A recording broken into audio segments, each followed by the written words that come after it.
지역의 이슈를 만나는 시간 헬로 이슈 토크 시작합니다. 새마을 운동하면 어떤 게 떠오르시나요? 저는 새마을 노래와 잘 살아보세라는 구호가 떠오르는데요. 이 노래와 구호가 세계 곳곳에서 울려 퍼지고 있다는 사실 알고 계신가요? 이 시간 이슈 토크에서는 대한민국의 새마을 운동을 전 세계에 알리고 있는 새마을 세계화 재단에 대해서 알아보겠습니다. 새마을 세계화 재단 장동희 대표이사 모셨습니다.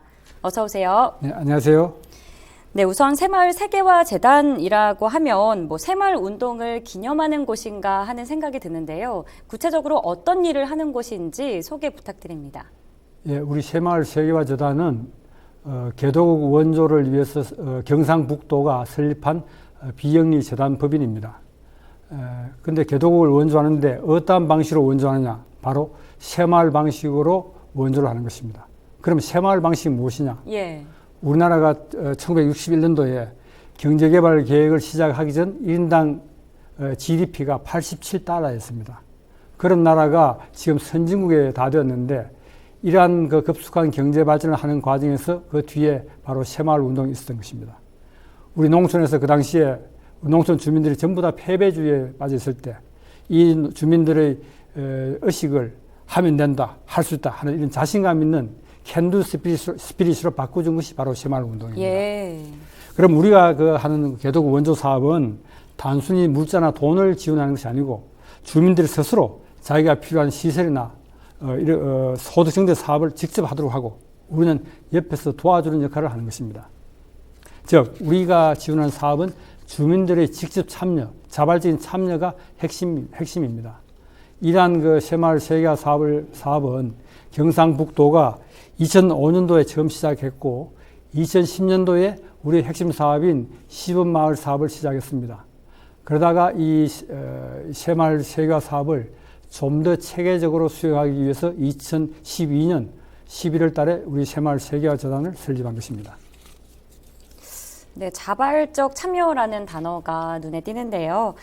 새마을 세계화 재단인 만큼 세계화, 그러니까 여러 나라에서 사업을 하고 계신데 현재 어떤 나라에서 어떤 사업을 하고 계신지도 궁금합니다. 예, 새마을 세계화 사업에서 가장 중요한 우리 사업은 바로 새마을 시범 모델입니다. 예. 시범 모델, 시범 마을 조성 사업인데 지금까지 16개국 64개 마을에서 시범 마을 사업을 했고 예. 현재는 9개국 34개 마을에서 시행 중입니다. 이 새마을 시범 마을 조성 사업이 가지는 의미는 무엇이냐면은 예. 우리가 지원한 나라에서 특정 마을을 선정해서 그 마을을 새마을 방식으로 발전시키는 것을 모델을 보여주는 것입니다. 그렇게 예. 함으로 인해 가지고 그 나라 정부에서 결국은 이 모델 사업을 따라서 해서 국가를 발전시키고 마을을 발전시키기를 기대하면서 하는 것입니다. 예를 들어서 우리 스리랑카 같은 경우에는 현재 3개 마을에서 새마을 시범마을 조성 사업을 하고 있는데요. 여기서는 버섯 재배 사업을 하고 있습니다. 이 버섯 재배 사업을 지원해 가지고 현재 그 마을에서 주민들 소득이 한 3배가량 올랐고 예. 거기서 또 이 버섯은 그걸 브랜드화 해가지고 네. 거기서 나오는 버섯은 그 지역 이름 캐골이라는 이름을 따고 그래서 캐골 새마을 버섯이라는 이름으로 대형 마트에 이제 공급이 됩니다. 브랜드화까지 성공을 네, 그렇죠. 했네요. 예. 그렇게 됨으로 인해 가지고 우리 캐골 새마을 버섯은 다른 버섯보다 훨씬 더 높은 가격에 팔리고 있습니다. 이렇게 해서 네. 주민들 소득이 한 3배 정도 증가했고요. 그 다음에 세네갈 같은 경우에는 이 식량 작업 자족이 그 나라에서 가장 중요한 이슈인데 거기에 우리가 104헥타르를 황무지를 개간해서 논밭을 만들었습니다. 예. 거기에서 본래 세네갈에서는 그 헥타르당 쌀이 한 4톤 정도밖에 생산 안 되는데 우리 첫 해에 헥타르당 6.5톤을 생산했습니다. 그리고 앞으로는 우리 사무소장에 의하면 앞으로 헥타르당 10톤까지는 올릴 수 있다 이렇게 자신하고 있고요. 예. 그래도 거기서 중요한 건 뭐냐 하면은 이 마을 주민들의 이 의식 구조를 변화시켰다는 것입니다. 말하자면 이 마을 주민들은 전부 다 평소에는 목축업, 말이 좋아서 목축업이지 말하자면 양 3마리 끌고 와서 풀어놓고 자기는 나무 밑에서 낮잠 자고 오던 사람인데 예. 이 사람들로 하여금 땡볕에 논밭에 나와서 일을 하도록 만든 것입니다. 바로 이게 이제 새마을 운동입니다. 새마을 정신. 정말 자발적인 네, 부분이 그렇죠. 강한 네. 사업이네요. 네, 9개국에서 현재 시행 중이시고 몇몇 사례를 예로 들어주셨습니다. 또 개발도상국가 공무원과 마을 지도자를 상대로는 외국인 새마을 연수를 하고 있다고 들었는데 성과는 좀 어떻습니까? 네, 지금 이제 제가 뭐 계속해서 강조하고 있는 것이 우리 새마을 운동의 요체는 의식기획운동이다. 참여, 예. 네, 의식기획운동이다. 자발적으로 참여하고 그래서 지속 가능한 발전을 가능하도록 한다. 이것이 이제 핵심입니다. 네. 조금 전에 말씀드렸다시피 우리 60년대 대한민국 농촌 농민들 전부 다 뭡니까? 이게 할 일 없이 예. 할 일 없어 가지고 빈둥거리고 패배주에 젖어 있고 예. 그냥 막걸리 마시고 이런 정도였습니다. 그렇게 하던 이 농민들로 하여금 할 수 있다 하는 자신감을 심어준 이 새마을 정신. 지금 말하자면 우리 새마을 연수라는 것도 바로 이것입니다. 이러한 그 개도국 사람들한테 이러한 의식 기획을 하도록 하는 것이 바로 우리 교육입니다. 그런데 이 교육은 대상자들, 고위 공무원들과 또 하위 공무원 및 새마을 지도자, 마을 주민들 대상으로 할 때 다른 테마를 갖고 교육을 하게 됩니다. 고위직 공무원이 대상인 경우에는 새마을 운동의 성공 요인이 무엇인지, 그리고 성과가 어떤지, 한국의 경제 발전 과정에서 새마을 운동이 어떠한 역할을 했는지, 이러한 새마을 운동의 필요성과 효과에 대해서 주로 교육을 합니다. 말하자면 이런 고위층에 있는 분들은 정책 결정 과정에서 새마을 운동 방식을 채택하라는 취지에서 이러한 교육을 하고요. 그 다음에 실무 공무원이나 마을 지도자, 마을 주민들을 대상으로는 실질적으로 필요한 교육을 합니다. 즉 작물 재배라든지 농업 협동조합 설립 및 운영, 혹은 지역 가버넌스 방법, 분임 토의, 이런 실질적인 교육을 통해서 주민들이 자립 역량 강화를 목적으로 하고 있습니다. 이제 이러한 교육을 받은 주민들이 돌아가서 마을 주민들을 스스로 참여하도록 유도하고 이렇게 해서 이제 이게 새마을 방식에 의한 마을 개발, 마을 발전을 이렇게 나가는 것입니다. 예. 그렇지만 작년하고 이제 잘 아시다시피 작년하고 금년에는 코로나 때문에 그러니까요. 저희들이 이제 이런 교육을 하기가 참 힘들었습니다.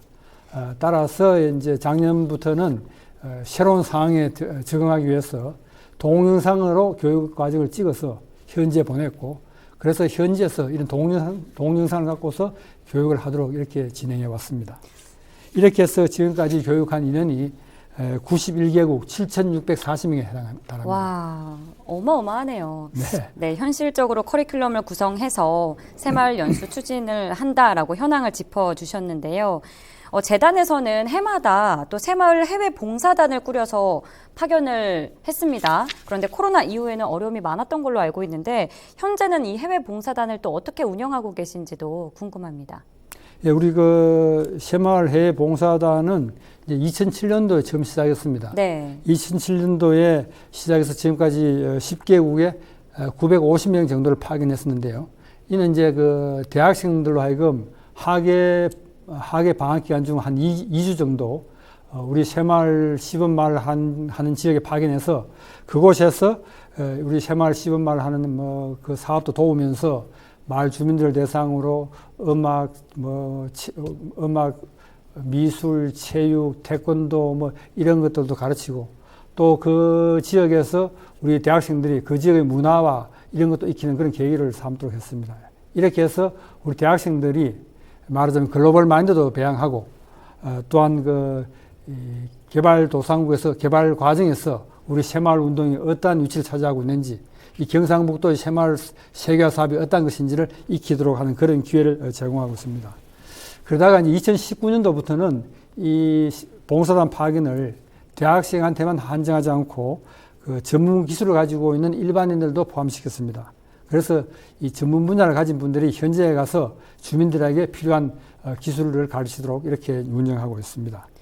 다만 이것도 예. 코로나 때문에 작년과 올해는 좀 중단하고 있는 상황입니다만 예. 코로나가 이제 좀 물러가는 대로 새로 시작할 계획입니다. 예, 뭐 정말 전 세계적으로 어려운 여건 속에서도 이 새마을 운동 세계화를 위해서 애써주시고 계신데요. 네, 다음으로 재단의 전략 목표와 과제도 살펴보겠습니다. 전략 목표와 과제가 UN SDG 달성 기여라고 되어 있는데요. 어떤 내용인지 설명 좀 해주실까요? 그 UN SDG는 예. 2015년 제74 유엔 총회에서 2030년까지 달성하기로 기대한 지속 가능 발전 목표를 말합니다. 그런데 이것이 바로 우리 반기문 전 유엔 사무총장님의 작품입니다. 아, 그렇군요. 예. 이 지구촌 빈곤과 불평등 문제를 해결하기 위해서 유엔이 설정한 인류 공동 번영을 목표로 17개 세부 목표를 갖고 있습니다. 그래서 모든 그 공적 개발 원조는 지금 UN SDG 달성에 맞춰져 있고요. 예. 우리 재단도 이 재단의 성과 목표와 성과 관리 체계를 SDG에 기반해서 설정하였습니다. 한편 제가 앞서 말씀드린 바와 같이 새마을 운동은 그 자체가 바로 지속 가능한 발전의 대표 모델입니다. 네. 새마을 운동은 사업 선정과 사업 실시 전 단계에서 주민들의 자발적 참여를 전제로 하기 때문에 우리 재단의 지원이 중단된 이후에도 마을 주민들이 계속해서 발전을 도모해 나갈 수 있습니다. 따라서 바로 지속 가능한 발전 모델, 대표적인 발전 모델이 바로 우리 새마을 세계화 사업입니다. 이러한 새마을 세계화 사업은 유엔하고 OECD에서도 가장 모범적인 개도국 발전 모델로 인정받은 바 있고요. 예. 또 2013년도에는 바로 우리 새마을 운동 그 기록 자체가 유네스코 세계 기록유산에 등재된 바도 있습니다. 대단하십니다. 예, 그렇죠. 그래 네. 이러한 것을 인정받아서 세계 각국이 지금 우리 새마을 운동 지원을 요청하고 있고 그에 따라서 우리가 지금 이제 국제기구하고도 많은 협력을 하고 있습니다. 특히 그 아프리카 개발은행, 국제개발기금, 국제농업개발기금하고 지금 토고하고 코트디부아르에서 사업을 하고 있습니다. 와, 다양한 협력 사업도 하고 계시고요. 네, 지속 가능한 발전 모델 알려주셨는데 미래형 새마을 세계화 사업 모델은 뭔가요? 예, 이제 그 미래형 새마을 세계화 사업 모델이라 하면은 말하자면 지금까지는 우리가 이제 뭡니까 그 어떤 농업 같은 농업 생산량 증대에 이제 주로 힘을 쏟았습니다. 예, 예. 그런데 지금 앞으로는 단순한 생산량을 증대시키는 것이 아니고 질도 고려하고 그다음에 이것을 판매라든지 이런 이거 뭡니까? 전체적인 전체적인 과정을 걸 다 포함한 관리해주나요? 그런 개념이다. 네. 이렇게 생각하면 되겠습니다. 예, 예. 쉽게 설명드리자면 쌀을 예를 들어 보겠습니다. 네. 우리 과거에 우리나라가 참 기아에 허덕일 때 쌀 생산량을 증가시키기 위해서 통일배라는 것을 보급했습니다. 그래서 통일배를 통해서 생산량을 많이 증가시켰는데 조금 지나니까 우리 입맛이 고급화되니까 이제 통일배에 대한 거부감이 많이 높아졌죠. 그때는 이제 쌀의 질을 생각하는 겁니다. 맛있는 쌀을 생산해야 되고 그 다음에 나아가서는 생산한 쌀을 포장도 잘하고 그 다음에 브랜드하고 이렇게 해서 잘 팔리도록 해야 됩니다. 그래서 그 다음에 또 나아가서는 또 쌀을 단순하게 쌀로 사는 것이 아니고 이 쌀로 과자를 만든다든지 공산품을 만든다든지 이렇게 해서 가공품도 생산하고 이렇게 해서 가공된 상품들을 홍보하고 마케팅을 통해서 판매, 배포하는까지도 다 포함하는 이런 개념으로 이 새마을 세계화 사업을 발전시켜 나가겠다 하는 이런 것이 바로 새마을 세계화 사업 모델입니다. 예, 우리에게 친숙한 쌀을 또 예로 들어주시니까 이해가 잘 되는데요. 자, 이제 돈 문제 얘기 안 할 수가 없죠. 이 개발도상국의 마을을 대상으로 이 사업을 진행하다 보면 예산이 부족한 때가 있을 것 같은데 이럴 때는 어떻게 대응을 하십니까? 아주 잘 집어주셨습니다. 예. 사실 제일 중요한 게 돈입니다. 그렇죠. 돈인데 저희들이 이제 사실 저희들 재원은 우리 경상북도의 출연금하고 경상북도 내에 있는 시군의 출연금이 저희 주요한 사업 재원입니다. 예. 그런데 저희들 사업은 어떤 다른 사업처럼 대규모 프로젝트나 그런 인프라 건설을 하는 것이 아니고 마을 주민들을 대상으로 해가지고 주민들이 자립 역량을 키워주고 하는 그런 것이기 때문에 그렇게 과도한 예산이 소요되는 것은 아닙니다. 다행이네요. 따라서 말하자면은 아주 저희 새마을 세계화 사업은 비용 효과 면에서 아주 효과적인 사업이라 할 수 있습니다. 예. 그리고 저비용, 또한 고효과. 저비용 고효과. 예. 그래서 주민 스스로 주체가 되어서 사업을 하도록 유도하는 그런 것이 저희 새마을 세계화 사업의 주된 핵심 사업이기 때문에 저희들은 마중물을 하는 그런 정도의 자본을 투입하고 그러면 또 주민들이 또 매칭 펀드를 해서 조성하든지 아니면 노동력을 제공하든지 이렇게 해서 참여하도록 만듭니다. 저희들이 일방적으로 지원해 주지 않습니다. 그래서 덧붙여서 한 가지 더 말씀드리자면 예. 일방적으로 지원했을 때하고 저희들과 같이 이렇게 주민들의 참여를 통한 지원의 차이점이 뭐냐. 많은 개도국에 가면은 물이 없어서 고생합니다. 물을 길러 수킬로까지 갔다 오고 이렇게 하는데 그런 물 문제를 해결하기 위해서 우물을 파준다든지 수도관을 건설해 줬을 때 많은 경우에는 그걸 건설해 줄 때는 주민들이 좋아합니다. 그러다가 2, 3년 후에 가보면 그게 다 폐허가 되어 갔습니다. 그렇지만 저희들이 똑같은 우물을 파주거나 그 수도관을 건설해 줄 때는 마을 주민들을 참여시킵니다. 그러한 방식으로 참여시키니까 마을 주민들이 이 우물이나 수도가 어떻게 만들어진 것인가를 알고 그러다 보니까 고장이 나면은 고치든지 아니면 기술자를 부르는 방법을 압니다. 그에 따라서 유지 관리가 가능하기 때문에 저희들이 하는 사업은 다른 기관에서 하는 사업과 차이가 나는 것입니다. 바로 거기서 지속 가능한 발전이 가능하다는 이야기입니다. 네, 차별성이 확실하네요. 일방적인 지원이 아니라 주민들의 자발적인 참여가 중요하니까 이 부분이 돈도 줄여주고 일석삼조의 효과까지 주네요.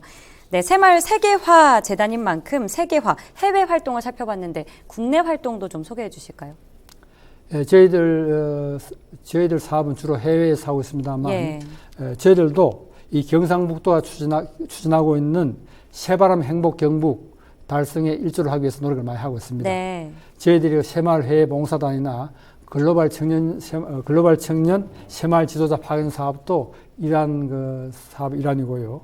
그리고 또 어려움에 처한 도민들 돕기 위한 사업도 저희들이 하고 있습니다. 예를 들어서 농번기에 지역 농가 일손이 부족할 때 농가를 찾아서 지원 사업도 하고요. 그 다음에 홍수와 같은 그런 재난 발생 시 그런 그 재난을 돕기 위한 그런 사업도 하고 있습니다.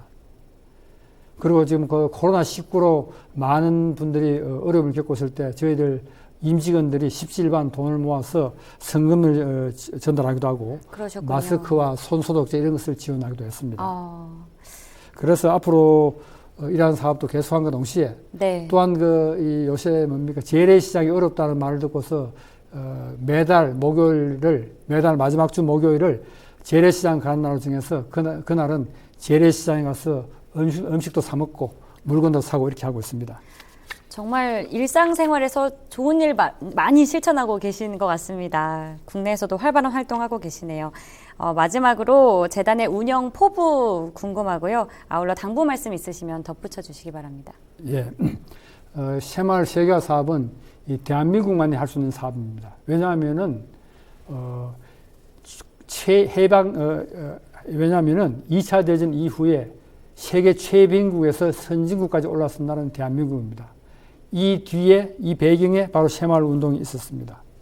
따라서 이 새마을 운동은 개발도상국 발전을 한 데서 가장 좋은 발전 모델이고 그렇기 때문에 우리 대한민국으로서는 이러한 새마을 운동을 대한민국의 공적 개발 원조 사업의 대표 브랜드화 할 필요가 있지 않나 생각합니다.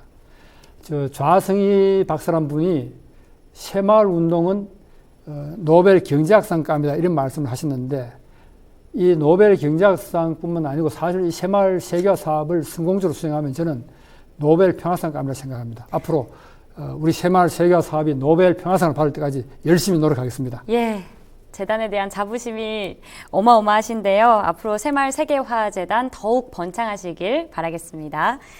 자, 헬로 이슈 토크 이 시간에는 장동희 대표이사와 함께 새마을 세계화 재단의 운영 방향과 비전에 대해서 이야기 나눠봤습니다.